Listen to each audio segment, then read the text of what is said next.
Hello mga kamasla! Ngayon may bagong update na naman or changes ang immigration ng New Zealand. Sa pagkakataong to, halos doble na ang babayaran sa mga mag-a-apply ng visa papuntang New Zealand mga kamasla. Yes, you heard it right mga kamasla. Yung working visa na $750 dati, ngayon naging $1,540 na po ito.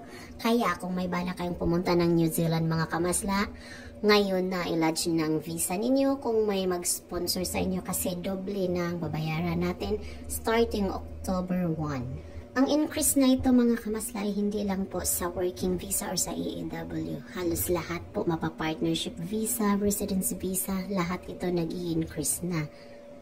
Hinighlight ko lang itong EAW visa mga kamasla kasi alam ko marami sa atin ang nangangarap na makahanap ng trabaho dito sa New Zealand para makapag-prepare tayo sa maging bayarin natin kung mag-apply tayo ng visa going to New Zealand. Kaya sa mga hindi pa naka-apply, ipon-ipon na tayo ng pangbayad ng visa, 1,540 times, magkano bang palitan? Sabihin na natin $35.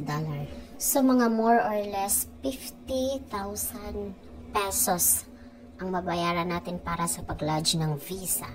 Pero kung may mahanap naman tayong trabaho dito mga kamasla, mababawi at mababawi lang din natin ang bayad sa visa na yan. Kaya huwag mag-give up kung ang pangarap nyo ay mag-New Zealand. Have a nice day!